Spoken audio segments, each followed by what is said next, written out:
Jeban TV நேயர்களுக்கு அன்பான வாழ்த்துக்கள். புதிய ஆண்டுகளில் இருக்கிறோம். புத்தாண்டு வாழ்த்துக்கள். உண்மையே வாழ்க்கையில் எப்படி இருக்குன்னு நினைக்காதீங்க. வாழ்க்கை கலகலப்பாக இருக்கும், வெற்றியாக இருக்கும், ஜெயமாக இருக்கும். படைத்த கர்த்தர் உங்கள் கூட இருக்கிறார். அதில் இந்த புது ஆண்டில் ஒரு புது கனவோடு கூட இருக்கிறீங்க. நிச்சயமாக நிறைவேறும். உங்கள் நம்பிக்கை வீண் போகாது. ஏன்னா நம்பிக்கை எல்லாம் கடவுள் மேலே. ஒரு தனிப்பட்ட மனுஷன் வச்சு தாங்க டவுட்டு வரும், சந்தேகம், குழப்பம் வரும். கை நீட்டு விடுவானா விட்டுற மாட்டானா, விடுவானா விடமாட்டான்னு அவங்க விட்டுடலாம், போயிடலாம். ஆனால் கடவுள் ஒரு நாளும் விடமாட்டார். இந்த உலகத்தின் கடைசி வரைக்கும் நான் உன் கூட இருக்கேன்னு சொன்னவர்.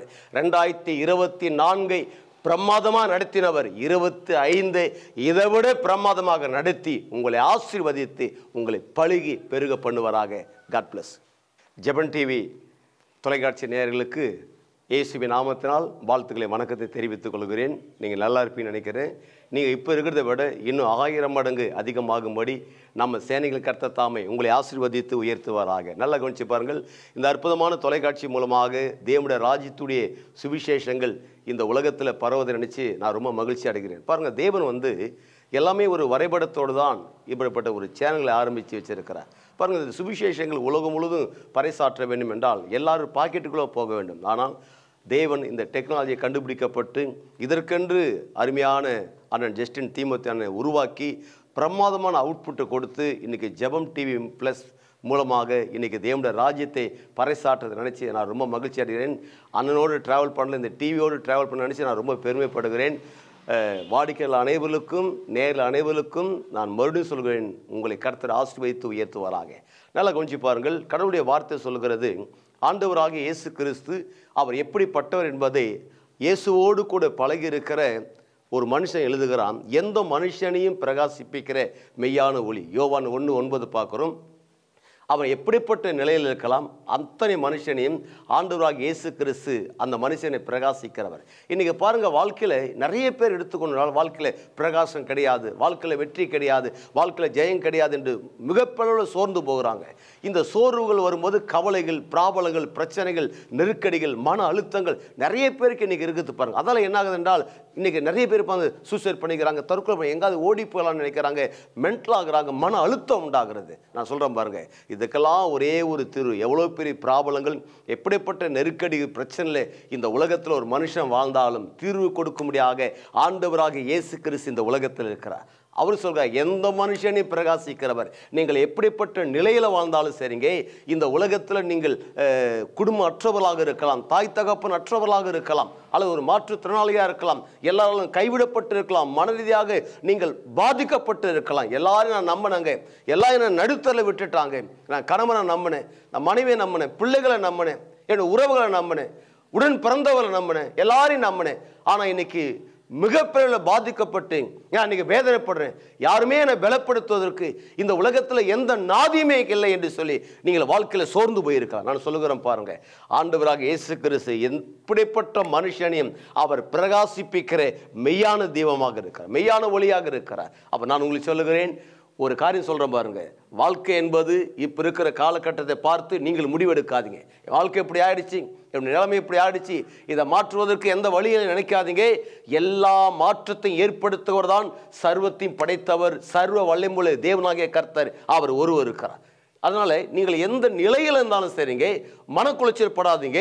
உங்கள் நிலைகளை எல்லாமே தலைகளாக மாற்றுவதற்கு தேவனால் கூடும். அவரால் கூடாதது இந்த உலகத்தில் எதுவுமே கிடையாது. ஒரு சாட்சி சொல்கிறேன் பாருங்க. வாழ்க்கையில் இந்த உலகத்தில் வேலூர் மாவட்டத்தில் ஒரு அருமையான ஒரு குடும்பம் வாழ்ந்தாங்க பாருங்க. கணவன் மனைவியாக வாழ்ந்தாங்க. அதன் பிறகு காலகட்டங்களில் பிறகு இந்த உலகத்தில் வாழ்ந்து கடந்து வந்தாங்க. ஒரு பிள்ளையை பெற்றெடுத்தாங்க, ஒரு குழந்தை பிறந்தது. அதன் பிறகு அவங்க வாழ்ந்து கொண்டு இருந்தாங்க.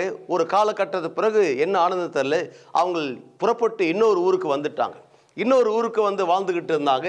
வாழ்ந்து கொண்டு கொஞ்ச காலத்தில் பார்க்கும்போது என்ன ஆனது தெரியல, அந்த குழந்தைக்கு 1.5 வயசு ஆச்சு பாருங்க. அதன் பிறகு ஒரு ஊருக்கு வந்துட்ட பிறகு அந்த குழந்தையை இருவருமே முடிவு பண்ணி அந்த குழந்தையை வித்து விடலாம் என்று முடிவு பண்ணிட்டாங்க. எவ்வளோ கொடுமை பாருங்க இந்த உலகத்தில். அப்படிப்பட்டு இருக்கிற அந்த நேரங்கள், அந்த காலகட்டத்தில் வரும் பொழுது ஒரு ஊருக்கு அந்த ஊரில் இருக்கிற எல்லாருக்கிட்டையும் பாருங்க, இந்த வெங்காயம் தக்காளி விற்கிற மாதிரி குழந்தைய தெருதுராக போய் கேட்குறாங்க, இந்த குழந்தைய வாங்கிட்டு. அந்த கிராமத்தில் யாருமே வாங்கிறதுக்கு முன் வரலை. ஆனால் ஒரே ஒரு குடும்பம் மாத்திரம் முன் வந்தாங்க. அவங்களுக்கு குழந்தை பாக்கியம் கிடையாது. அந்த குழந்தைய வாங்கினாங்க. நடுத்தூரில் 2 பேரும் பேரம் பேசுகிறாங்க. அந்த 1.5 வயசு குழந்தையை எவ்வளோ பேரம் பேசுகிறாங்கன்னா 150 ரூபாய்க்கு பேரம் பேசுகிறாங்க. இப்போ பேரம் முடிஞ்சிடுச்சு, 150 ரூபா கொடுத்தாச்சு, ஸ்டாம்பில் போட்டு கையெழுத்து போட்டாச்சு, எல்லாம் முடிஞ்சிடுச்சு. பாருங்கள், நீங்கள் நினைக்கலாம், ஆமாங்க இது மாதிரி தாங்க எல்லாரும் தூக்கி வீசி எறியப்பட்டு என் நிலமை இப்படி இருக்குதுன்னு நினைக்கிறீங்க. கவலைப்படாதீங்க, முடிவை பாருங்கள். அப்போ இப்படிப்பட்ட நிலையில் இருக்கும்போது அந்த குழந்தை, அந்த பிள்ளையை யார் தூக்கி எடுத்து வளர்த்தாங்களோ அவங்க வளர்த்துக்கிட்டே இருந்தாங்க. கொஞ்சம் காலங்கள் வந்தது, அந்த குழந்தையை வாங்கி வளர்த்தவங்களும் அவங்களும் மறிச்சிட்டாங்க.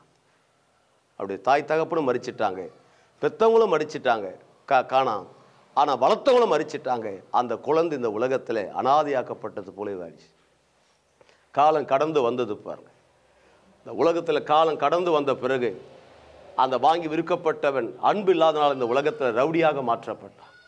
அன்புக்காக ஏங்கி கொண்டிருந்தான். எத்தனை முறை சிறைச்சாலைகளில் ஜெயில்களில் லாடங்கட்டி அடிக்கப்பட்டது. ஒரு சாரா வியாபாரியாக மாறினான். கெஞ்சாக்கள் மதுகளுக்கு அவன் அடிமையாக்கப்பட்டான். எந்த விதத்திலுமே அவனுக்கு எந்த நாதியும் கிடையாது, அரவணைப்பை யாரும் கிடையாது. ஏன் அந்த தாய் தகப்பன் இல்லா என்ற அந்த உறவுகள் இல்லாதனால தான் வாங்கி விற்கப்பட்டவனாக இருக்கிறேன்னு சொல்லிவிட்டு இந்த உலகத்தில் அன்பற்றவனாக, இந்த உலகத்தில் இப்போ பார்க்க ஒரு தீவிரவாதிக்கு சமமாகவே அவன் வாழ்க்கை சுடுகாடாக மாறிவிட்டது.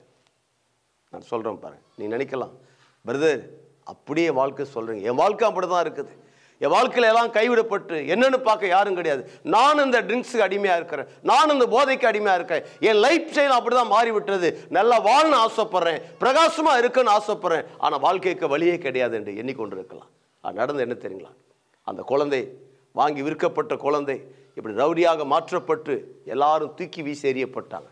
யாருமே பக்கத்தில் கவனிப்பது கிடையாது, எந்த உறவுகளும் கிடையாது. அப்படிப்பட்டு இருக்கிற நிலையில்தான் ஒரு நாள் வானத்தையும் பூமியும் சர்வத்தையும் படைத்த வானம் கொள்ளாத தேவனாகிய கர்த்தர் அந்த பிள்ளையை தேவன் ரட்சித்தார். தேவன் அந்த பிள்ளையை ரட்சித்து, அந்த பிள்ளையை ஆசீர்வதித்து, அந்த பிள்ளையை அபிஷேகித்து, தேவன் வைத்திருக்கிற அந்த கனவு திட்டங்கள் எல்லாம் தேவன் அந்த பிள்ளை மேலே வைத்து, நான் சொல்கிறேன் பாருங்க, இன்னைக்கு அந்த பிள்ளையை இந்த உலகத்தில் ஆசீர்வாதம் வைத்து இருக்கிறேன். நான் சொல்கிறேன் பாருங்க, அந்த பிள்ளை யார் என்பதை இன்றைக்கு நான் உங்களுக்கு அடையாளம் காட்டுறேன் பாருங்க. எந்த தாய் தகப்பனாலே 150 ரூபாய்க்கு வாங்கி விற்கப்பட்ட அந்த பிள்ளையை கர்த்தர் இன்னைக்கு ஆசி வைத்திருக்கிறார். அந்த 150 ரூபாய்க்கு வாங்கி விற்கப்பட்ட பிள்ளை வேற யாரும் கிடையாது, உங்களுக்கு முன்பாக பேசிக்கொண்டிருக்கிற ரவி ஆகிய நான் தான் அவன். இப்ப யோசனை பண்ணி பாருங்க, எந்த ஆண்டவராய் இயேசு கிறிஸ்துவை என் குலதெய்வமாக ஏற்றுக்கொண்டனோ அந்த ஆண்டவராய் இயேசு கிறிஸ்து என் வாழ்க்கை இன்னைக்கு பிரகாசமாக மாற்றப்பட்டு, இன்னைக்கு பெரியபாளையம் என்ற கிராமத்தில் இன்னைக்கு ஒரு சபை நடத்துகிற ஒரு பாஸ்டராக தேவன் என்னை வைத்திருக்கிறார். அதோடு கூட அநேக ஊழியர்களை வைத்திருக்கிறார். அற்புதமான விசுவாச குடும்பங்களை, நல்ல ஸ்தாபனங்களை கொடுத்திருக்கிறார். பிரமாதமான நிலையிலே நல்ல ஒரு குடும்பத்தை வைத்திருக்கிறார். அருமையாக வாழும்படியான அந்தஸ்தை ஏற்படுத்துகிறார். இப்படிப்பட்ட ஒரு பிரகாசமான வாழ்க்கை எப்படி வரும் என்றால் அந்த ஆண்டவராக இயேசு கிறிஸ்துவை நம்பும் பொழுதுதான். இப்ப பாருங்க, இயேசு கிறிஸ்துவை நம்பிட்ட பிறகு அதோடு கூட ஒரு மனுஷன் வாழ்க்கை நின்று போவதில்லை. இந்த உலகத்திலே ஒவ்வொரு மனுஷன் மேலேயும் ஆண்டவர் நோக்கங்கள், தரிசனங்கள், திட்டங்கள் வைத்திருக்கிறார். இந்த உலகத்தில் ஒரு மனுஷன் ஆணாக பெண்ணாக பிறக்கிறான் என்றால் சும்மா பிறக்கவில்லைங்க. பாருங்க, ஒவ்வொரு படைப்புக்கு பின்னாலே ஒவ்வொரு நோக்கங்கள், வரைபடங்கள் உண்டு. ஆனால் நீங்க இதை பார்த்து கொண்டிருக்கிற நேருக்கு சொல்கிறேன், இந்த ஜெபம் பிளஸ் டிவியுடைய நேருக்கு நான் சொல்லுகிறேன், இதில் ஒர்க் பண்ற எல்லாருக்கும் சொல்லுகிறேன், நீங்கள் இந்த உலகத்தில் பிறந்ததே கடவுளுடைய நோக்கங்கள், திட்டங்கள், ஒரு வரைபடத்தோடு நீங்க இந்த உலகத்தில் பிறந்திருக்கினா அந்த வரைபடத்தின் நோக்கங்கள், திட்டங்கள் நிச்சயமாக உங்களை கொண்டு ஆண்டவர் நிறைவேற்றும்படியாக இருக்கிறார். அப்போ அந்த நிறைவேற்ற போகிற அந்த சித்தம் என்ன? இதான் 1 தீமோத்தேயு 2ஆம் அதிகாரம் 4ஆம் வசனம் சொல்லுகிறது. கடவுளுடைய சித்தத்தை குறித்து அப்போஸ்தலனாகிய பவுல் சொல்லுகிறார், எல்லாரும் ரட்சிக்கப்பட வேண்டும், அதே நேரத்தில் ரட்சிக்கப்பட்டவர்கள் சத்தியத்தை அறிகிற அறிவை அடைய வேண்டும். அப்ப என்ன ரட்சிப்பு என்பது வெளிவேலை, சத்தியத்தை அறிகிற அறிவு உள்வேலை. அப்போ வெளியும் வேலை செய்ய வேண்டும், உள்ளவும் வேலை செய்ய வேண்டும். வெளியே செய்கிற வேலை என்ன? எல்லா தரப்பு மக்களுக்கும் இந்த சுவிசேஷத்தை கொண்டு போக வேண்டும், இந்த நற்செய்தியை கொண்டு போக வேண்டும். அதே நேரத்தில் சபைக்கு உள்ளே இருக்கிற ஜனங்கள் வாழ்க்கையின் அடுத்த கட்ட லெவலுக்கு நகர்ந்து கொண்டு போவதற்கு அவங்களுக்கு சத்தியத்தை அறிகிற அறிவினாலே நாம் நிரப்ப வேண்டும். யோசனை பண்ணி பாருங்க, அப்படிப்பட்ட ஒரு திட்டங்கள் நோக்கத்தை கடவுள் உங்க மேல என் மேல வைத்திருக்கும் போது வாழ்க்கையில் எதை குறித்து சோர்ந்து போகாதீங்க. இந்த வரைபடத்தின் திட்டத்தை நோக்கத்தை நீங்களும் அறிந்து கொள்ளும் என்றால் வாழ்க்கை இந்த நிலையில் இருக்காது. இதை விட பிரம்மாண்டமான நிலையில உங்களால் என்னால் வாழ முடியும். அத வாழ்க்கையோட நோக்கத்தை கண்டுபிடிங்க. எதற்காக நான் ஒரு பெண்ணாக பிறந்திருக்கிறேன், எதற்காக ஒரு ஆணாக பிறந்திருக்கிறேன் அப்படின்றால் நீங்கள் வாழ்ந்து கொண்டிருக்க இந்த காலங்கள் என்ன காலம் என்றால் சொல்றேன் பாருங்க.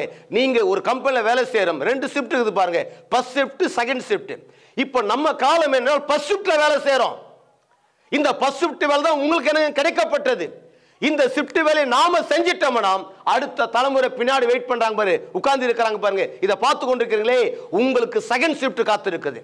இந்த ஃபர்ஸ்ட் ஷிஃப்ட் டிபார்ட்மெண்ட்டை நாம் முடிக்கிறோம், நாம் நீங்களும் சேர்ந்து முடிக்கணும். அப்படி முடிக்கும் போது என்ன நடக்குதுங்க, கடவுளுடைய ஒட்டுமொத்த நோக்கங்கள் நிறைவேறுது. இந்த நோக்கம் நிறைவேறும் போது என்ன நடக்கிறது, இந்த குடும்பத்தில் இருக்கிற இந்த உலகத்தில் இருக்கிற வறுமை நீங்குகிறது, உலகத்தில் இருக்கிற பிராபலங்கள் பிரச்சனைகள் நீங்குகிறது, தனிப்பட்ட மனுஷனுடைய மன அழுத்தங்கள் நீங்குகிறது. இன்னைக்கு அநேகர் தற்கொலைக்காக ஓடிக்கொண்டிருக்கிறார்களே, அதற்கெல்லாம் ஒரு பெரிய முடிவை நாம் ஏற்படுத்தி விடுகிறோம். தொழில்கள் வியாபாரங்கள் செய்ய முடியாதபடி வேதனைப்பட்டு கொண்டிருக்கிறார்களே, அவர்களுக்கெல்லாம் ஒரு முடிவை ஏற்படுத்துகிறோம். இந்த உலகத்தில் நல்லா வாழ முடியாத வழிகளை ஏற்படுத்தி விடுகிறோம். அப்ப நான் முடிக்கிறேன் பாருங்க. இந்த உலகத்தில் நீங்கள் எந்த நிலையில காணப்பட்டாலும் சரிங்க, நீங்கள் எந்த குடும்பத்தில் பிறந்திருந்தாலும் சரிங்க, எதை குறித்து பாரப்படாதீங்க, எதை குறித்து சோர்ந்து போகாதீங்க. எந்த மனுஷனை பிரகாசிப்பிக்கிற மெய்யான ஒளி ஆண்டவராய் இயேசு கிறிஸ்து உங்க கூட இருக்கிறார். உங்க கூட இருந்து என்ன பண்ண போறாரு, ஒட்டுமொத்த இந்த உலகத்தையும் உங்கள் பக்கமாக திருப்ப போறார். உங்க மூலமாக இந்த உலகத்தை ஆசீர்வதிக்குவார். தனிப்பட்ட மனுஷனுடைய ரட்சிப்பு சர்வ சாதாரணமானது அல்லங்க. தனிப்பட்ட மனுஷனுடைய ரட்சிப்பு இந்த உலகத்துக்கு ஆசீர்வாதம். பாருங்க, ஒரு மனுஷனுடைய அறிவு எவ்வளவு பெரிய வேலை செய்யுது பாருங்க. இந்த ஜெபம் பிளஸ் டிவியுடைய முதலாளி நிறுவனர், ஒரு மனுஷனுடைய தரிசனம் இன்னைக்கு பட்டி தொட்டி கிராமங்களாம் வேர்ல்டு முழுவதும் இந்த சத்தியங்கள் போய் கொண்டிருக்குது. தனிப்பட்ட ஒரு மனுஷனுடைய அந்த தரிசனம், அந்த நோக்கம், அந்த ஆசை, அந்த விருப்பம், கடவுள் எவ்வளவு பேர் ஆசை விருப்பத்தை நிறைவேற்றுகிறாரு. எத்தனை குடும்பங்கள் சமுதாயத்தில் வாழ்கிறாங்க, எத்தனை பேருடைய இருள்கள் நீங்குகிறது. அதே மாதிரிதாங்க இன்னைக்கு ஒரு மின்சார லைட்டை கண்டுபிடிச்ச ஒரு மனுஷனுடைய தரிசன நோக்கம் இன்னைக்கு உலகமே கொண்டாடுதுங்க. நான் சொல்றேன், உங்களுக்குள்ள இருக்கிற தரிசன நோக்கம் உலகமே கொண்டாட முடியாது இருக்குது. உங்களுக்குள்ள இருக்கிற படைப்பு, உங்களுக்குள்ள இருக்கிற மீட்பு சர்வ சாதாரணமானதல்ல. அது இந்த உலகத்தையே மாற்றக்கூடியதா இருக்குது. கல்வாரி சிலுவிலே சிந்தப்பட்ட இரத்தத்தினால கடவுள் உங்களை என்னை பிள்ளையாக, தேவன் நீதிமானாக, பிதாவாகிய தேவனுக்கு முன்பாக நிற்க முடியாக, நிரபராதியாக அவருடைய இரத்தத்தால் மீட்படைஞ்சு இருக்கிறீங்க. எவ்வளோ பேர் ரட்சிப்பை பெற்றிருக்கிற நீங்கள் நானும் இந்த உலகத்துக்கு கடந்து செல்வோம், உலகத்தை மாற்றுவோம். எதை குறித்து கவலைப்படாதீங்க, எளிமை நில்லுங்க, கடவுள் உங்க கூட இருக்கிறார். அப்போ உங்க கூட இருந்து பண்ணும்போது என்ன நடக்குது, ஒட்டுமொத்த உலக நாடுகளுக்கு நாம் ஆண்டவர் இயேசு கிறிஸ்து உங்களை கடன் கொடுக்கும்படியாக வைப்பார். நீங்கள் வற்றாத நீரூற்றை போல இருப்பாய் என்று சொல்லி உங்களிருந்து விடைபெறுகிறேன். உங்கள் நண்பன் ரவி.